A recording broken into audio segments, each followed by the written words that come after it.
we begin this hour with good news for the economy. The Bureau of Labor Statistics released the May jobs report today with numbers that were significantly higher than experts' projections. The labor market grew, adding 172,000 jobs last month. The unemployment rate held steady at 4.3%. President Trump touted the numbers earlier on Air Force One. So we had incredible job numbers today. You saw that.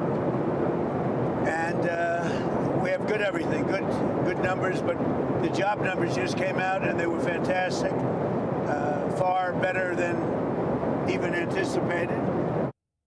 President Trump traveled to Wisconsin today to meet with dairy farmers in the Badger State in an attempt to energize his supporters. The trip comes as Trump says the situation with Iran seems to be going quite well, despite recent clashes with Tehran and uncertainty surrounding the fragile ceasefire between the two countries. CBS News Money Watch correspondent and co-host of CBS Saturday Morning, Kelly O'Grady, joins us now to discuss the latest job report. Thanks for being here, Kelly. So this was a stronger report than the initial projections. Where did we see the most growth?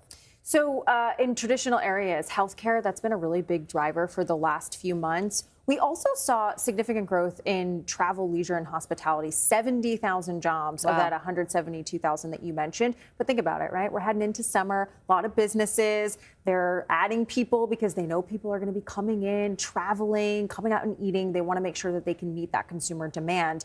Areas where we lost, financial institutions. A lot of folks are graduating right now. They're thinking about getting jobs in accounting and banking, and they just aren't there at the rate that they used to be. That's a trend that we've seen. But overall, over the last 3 months, I like to look at it on a 3-month horizon because it's more of a trend than, hey, let's say it's a one-month thing.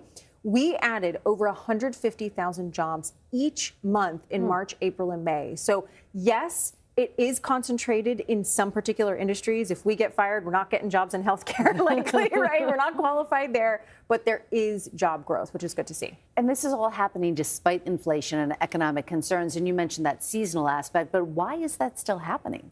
You know, there is the demand. People are still out there spending. We do know credit card debt is going up, and it's also being, highlighted by the bigger earners in the economy. They're propping it up. All right. And do we have any idea, we saw this great projection, but then at the same time, the stock market, what happened there today? Well, good growth in jobs and high growth in prices means no interest rate cuts. Investors like cheap money. They like when companies can borrow at a lower interest rate, and this means you are not going to see interest rate cuts anytime soon. Investors didn't like that. All right. Kelly O'Grady, thank you so much. Appreciate it.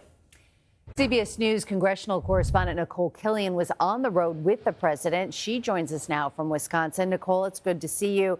Let's start with that jobs report. How is the White House reacting to these latest numbers? Well, the president has been very laudatory of these new numbers, calling them fantastic, incredible, spectacular. He said that this is really remarkable, in particular because we're still in the middle of the war with Iran. So the fact that we could get these types of numbers, which he said were higher than expected, that says a lot. He also, though, did express some frustration with the markets. Obviously, they closed down today, and he said that instead the market should be going up when the jobs numbers are good, not necessarily going down. But he said that could be in part because the markets might be concerned about perhaps rising interest rates, inflation, but he believes that really shouldn't be a part of the equation here. But he was very celebratory of these numbers as he just wrapped up a roundtable with a group of farmers here in Wisconsin, where he was here to tout his economic agenda, more specifically some of the benefits out of the big, beautiful bill as it pertains to farmers and rural investment. So that was really the main reason for his visit here, and he was certainly bolstered by those jobs numbers today. All right, Nikole Killion for us. Thank you.